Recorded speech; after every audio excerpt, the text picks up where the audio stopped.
Hello students, I am Bhanu Yogi and today we are going to talk about Flamingo chapter number 2nd. The chapter name is Lost to Spring. It is written by Anish Jung. Let's start the chapter. But before the starting of chapter, please subscribe the channel and press the bell icon for the latest update.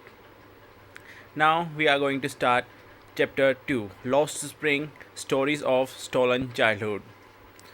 Let's start with writer Anish Jung 1964 was born in Rourkela and spent her childhood and adolescence in Hyderabad.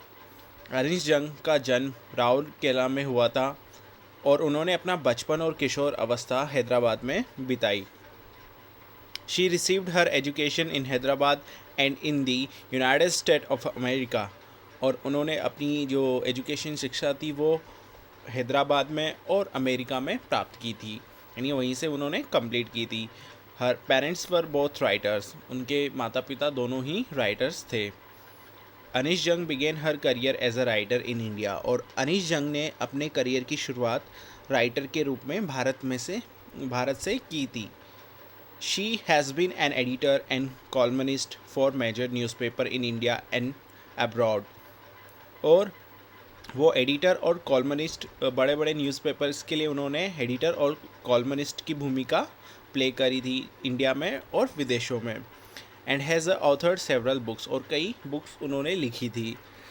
Now let's start with first paragraph. Sometimes I find a rupee in the garbage. कभी कभी मुझे कूड़े के ढेर में 1 रुपये मिलता है। Why do you do this? तुम ऐसा क्यों करते हो? I ask Saheb.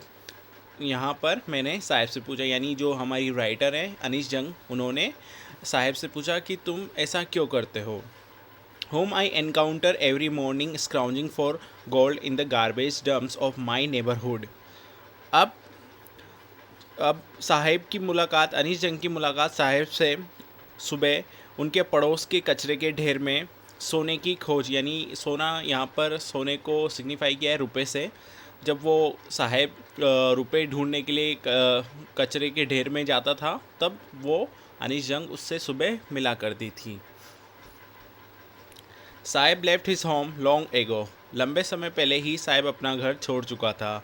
सेट एड amidst the green fields of Dhaka his home is not even a distant memory. और जैसा कि साहब अपना घर पहले ही छोड़ चुका था, ढाका के हरे भरे खेतों के बीच स्थित उसका घर अब दूर दूर तक उसकी यादगार में, मतलब उसकी याद में नहीं था। There were many storms that swept away their fields and homes, his mother tells him. अब जैसे कि उसकी याद में उसका घर कहीं पे भी नहीं था और वहाँ पर अनेक तूफ़ान ऐसे आए जिसने उनके खेतों और घरों को बर्बाद कर दिया, पूरा वो बहा के ले गए, ऐसा उसकी माँ उसे बताती है। दैट्स वाई दे लेफ्ट, और यही कारण था कि वो वहाँ से छोड़कर आ गए। Looking for gold in the big city where he now lives, और वो अब सोने के लिए, यानी कि जो पैसे के लिए, पैसे कमाने के लिए बड़े शहरों में आ गए और वहीं आकर रहने लगे।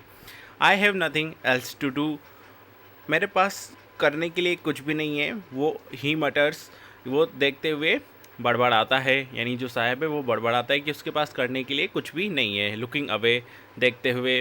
गो टू स्कूल आई से ग्लिबली।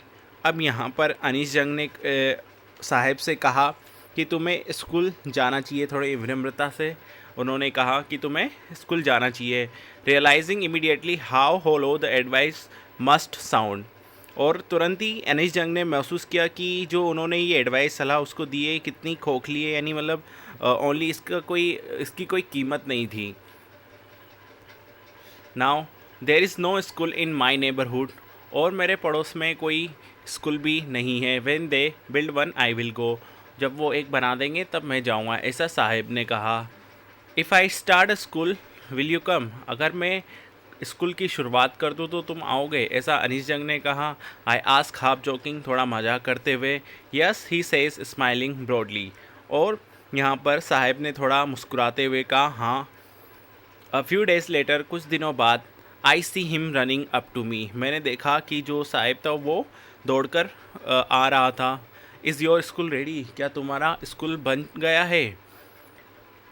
It takes longer to build a school.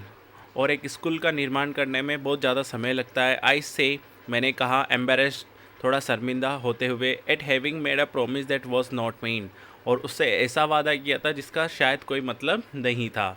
But promises like mine around in every corner of his bleak word.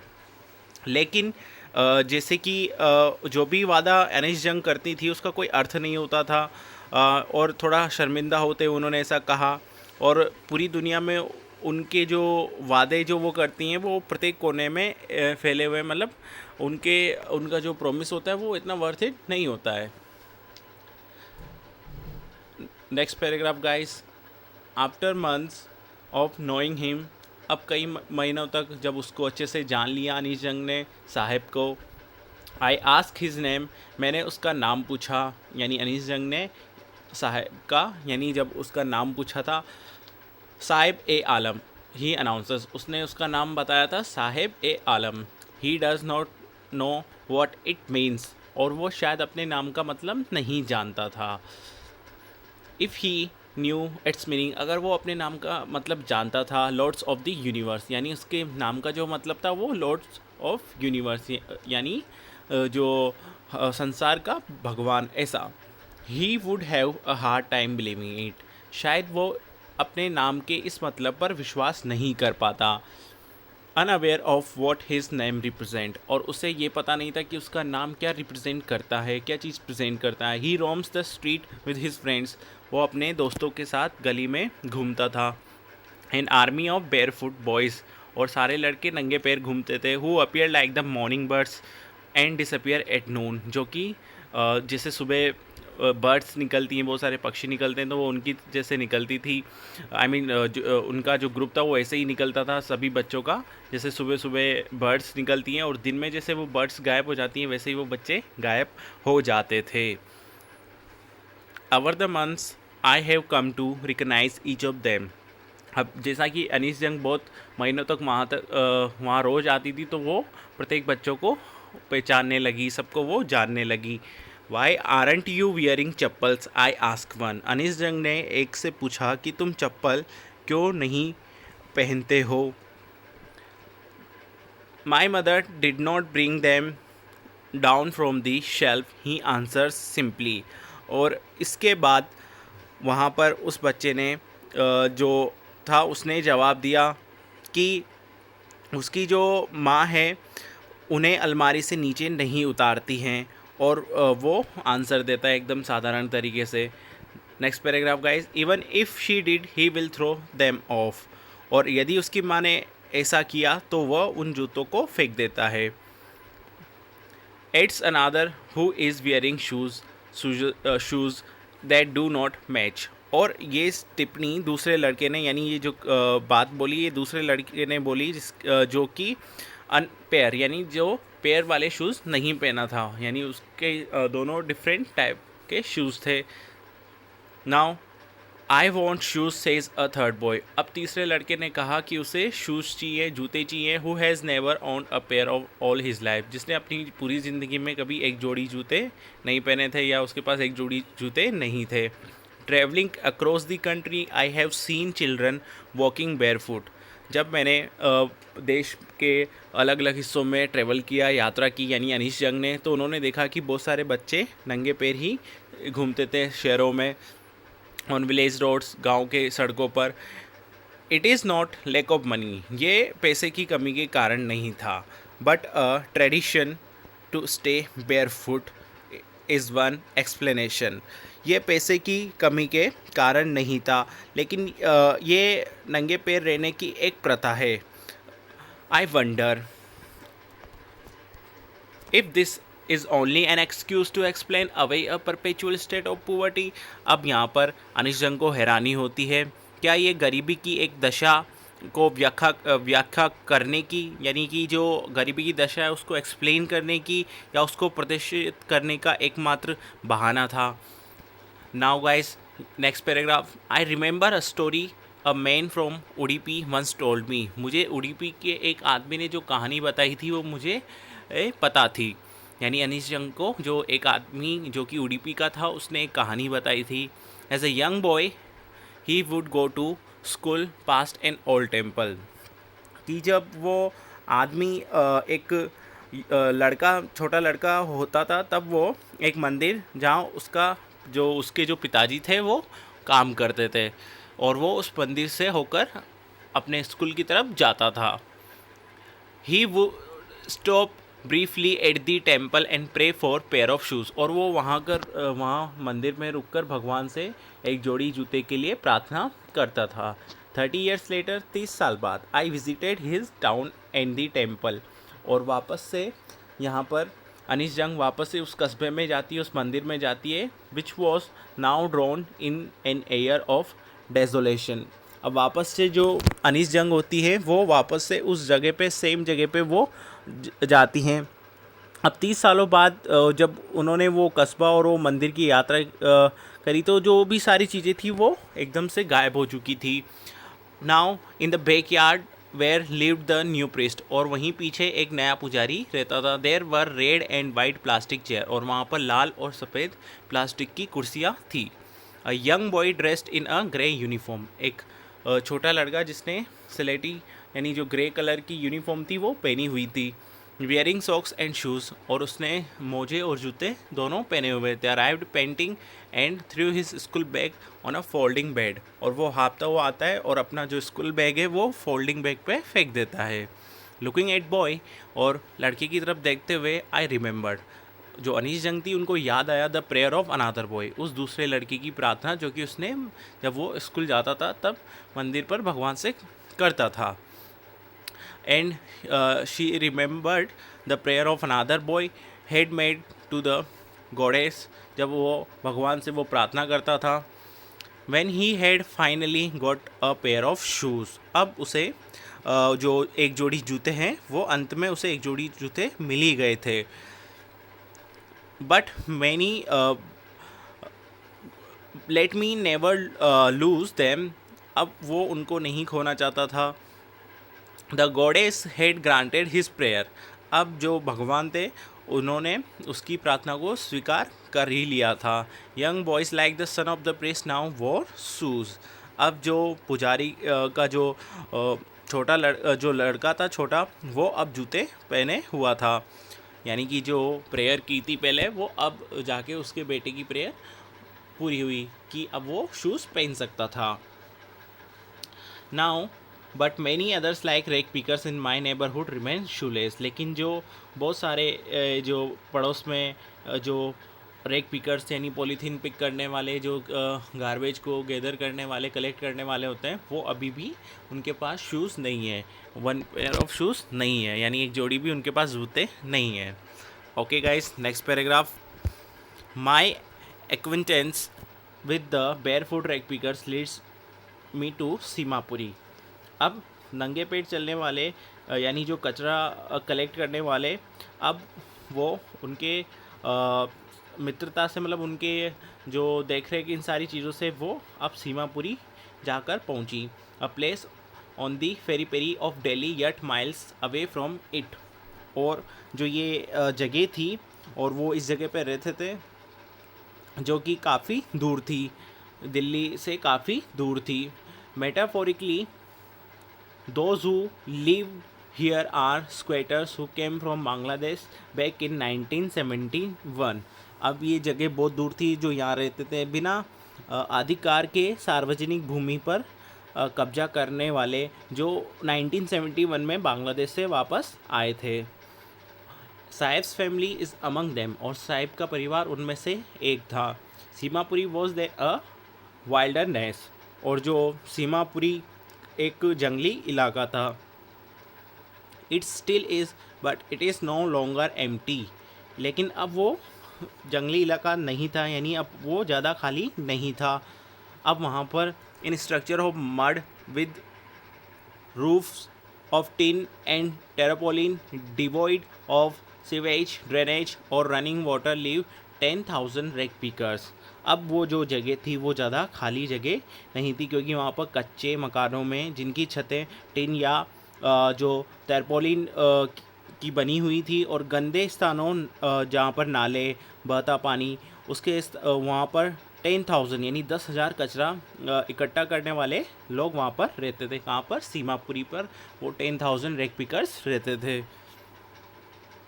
They have lived here for more than 30 years without an identity, और वो वहाँ पर लगभग 30 सालों से बिना किसी पहचान के वो वहाँ पर रह रहे थे वो लोग, विदाउट परमिट्स, बिना किसी आज्ञा के, but with ration card they get their names on voters list and enable them two by grain. और बिना किसी पहचान और आज्ञा के वो लोग वहाँ पे रहते थे, लेकिन राशन कार्डों जो राशन कार्ड्स थे उनके साथ उनके नाम वोटर लिस्ट में थे, जिससे और उन्हें अनाज खरीदने के वो योग्य बनाते थे। इस चीज़ से ही वो अपने अनाज खरीद पाते थे। Now food is more important for survival than identity. Yes, obviously जो खाना है वो बहुत ज़रूरी चीज़ है, कि आपकी पहचान होना it is not important, but जो खाना है वही सर्वाइवल के लिए, वही सर्वाइव करने के लिए काम आता है। ऐसा नहीं है कि अगर हमारे पास आइडेंटिटी और उस आइडेंटिटी के दम पे हम सर्वाइव कर पाए, ऐसा कुछ नहीं होता है गाइस। इसलिए food is necessary for our life. Okay, उसी से हम सर्वाइव कर पाएंगे, ना कि आइडेंटिटी से। If at the end of the day we can feed our families and go to bed without an aging stomach, और दिन के अंत में जहाँ तक जैसे कि हम अपने परिवार को अगर खाना खिला सकते हैं तो हम तरीके से सो सकते हैं, और बिना खाना खाए हम अगर बेड पे सोते हैं तो शायद जो वो हंगर होता है, जो भूख होती है, जो खाना खाने की जो वो होती है वो रहती है। इसलिए ये बहुत ज़्यादा आवश्यक है कि हम अपने परिवार को खाना खिला सकें और उनको भूखा ना सोने दें।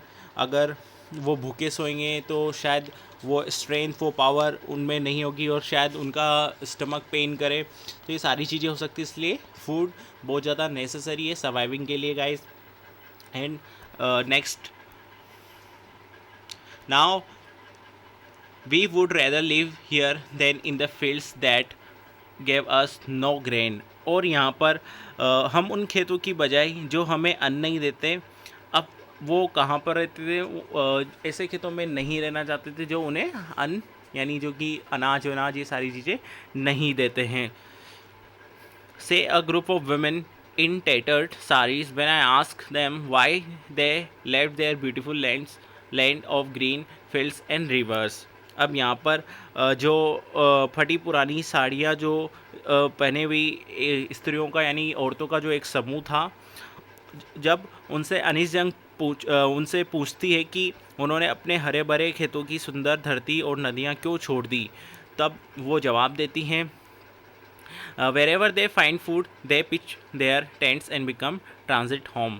जहाँ कहीं भी उन्हें खाना मिलता था वहीं वो जाकर अपना टेंट खड़ा कर लेते थे और वहीं अपना ट्रांजिट होम बना लेते थे, यानी एक जगह से दूसरी जगह मूव करने वाला वो घर वहीं पर बना लेते थे। ऑब्वियसली गाइस, जैसा कि मैंने पहले भी बताया था आपको कि फूड बहुत नेसेसरी है सर्वाइव करने के लिए, और इसी कारण वो एक जगह से दूसरी जगह जाते हैं जिससे कि वो सर्वाइव कर पाएँ, जहाँ पर उन्हें फूड मिले, और जहाँ पर उन्हें फूड मिलता था वो वहीं पर अपना होम बना लेते थे। Now guys, and survival in Seemapuri means rag picking. और सर्वाइवल का मतलब सीमापुरी में था कि रैग पिकिंग यानी कचरा इकट्ठा करना, ये सारी चीज़ें। Through the years it has acquired the proportion of a fine art. और ये बहुत सालों से एक कला वहाँ पर बन चुकी थी, सारी चीज़ ये कला वहाँ पर बन चुकी थी। Garbage to them is gold. कचरा उनके लिए सोने के समान था। उन सब के लिए जो गार्बेज था वो सोने के समान था। It is their daily bread. ये उनके रोज़ाना का खाना था। जो चपाती होती, जो रोटी होती है, उनके लिए डेली की ब्रेड थी। Roof over their heads. उनके सर के ऊपर छत थी। Even if it is a leaking roof but for a child it is even more. हालांकि वो लीकिंग छत यानी टपकती हुई छत होती थी, किंतु एक बच्चे के लिए ये उससे भी ज़्यादा चीज़ थी। आई समटाइम्स फाइंड अ रूपी इवन अ 10 रुपी नोट, साहिब सेज। अब यहाँ पर साहिब जो होता है वो बोलता है कि कभी कभी मुझे 1 रुपये मिल जाता है और कभी कभी 10 रुपये का नोट भी मिल जाता है। हिज आईज लाइटिंग अप जैसे ही वो चीज़ें उसे मिलती है, 1 रुपये का नोट या 10 रुपये का नोट, तो उसकी आंखें चमक जाती है। यानी when you can find a silver coin in a heap of garbage you don't stop scrounging. जब उन्हें एक सिल्वर कॉइन या जैसे कि 10 रुपीज़ नोट, ये सारी चीज़ें अगर उन्हें मिल जाती है, या एक चांदी का सिक्का उन्हें उस कचरे के ढेर में मिलता है, तो वो ये चोरी बंद नहीं करते हैं। यानी वो चीज़ को वो खोजना बंद नहीं करते हैं, बल्कि उन्हें ये उम्मीद होती है कि एक्सपेक्टेशन होती है कि उन्हें और ज़्यादा वो चीज़ मिले वहाँ से। For there is hope for finding more, कि शायद उन्हें और सिक्के वहाँ से ज़्यादा मिल जाए। It seems that for children, garbage has meaning different from what it mean to their parents. और उन बच्चों के लिए जो कचरा था उसका अर्थ अलग था। शायद कचरे का अर्थ उनके माता पिता के लिए कुछ अलग होगा, लेकिन उन बच्चों के लिए जो गार्बेज का जो अर्थ था वो एकदम अलग था। बिकॉज क्योंकि उनको जहाँ से कॉइन मिलते थे, सारी चीज़ जो सर्वाइवल के लिए ज़रूरी होती है, तो वो उन्हें उस गार्बेज में से मिलती थी। इसलिए जो गार्बेज का मीन था वो एकदम उनके लिए अलग था, और शायद ये उनकी मजबूरी भी थी। For the children it is wrapped in wonder, for the elders it is mean of survival. अब बच्चों के लिए यहाँ पर जो था कि जो ये कचरे का उसका उनका एक लिपटी हुई एक वस्तु थी बस। जो बच्चों का मतलब, बच्चे जो उस कचरे का मतलब जानते थे, उनके लिए वो एक कचरे में लिपटी हुई वस्तु थी। लेकिन जो पेरेंट्स थे, जो माता पिता थे, जो बड़े थे, उनके लिए ये एक सर्वाइवल था। इसका मतलब था कि वो सर्वाइव कर पाए, और जीवन जीने का एक साधन था उनके लिए। ओके।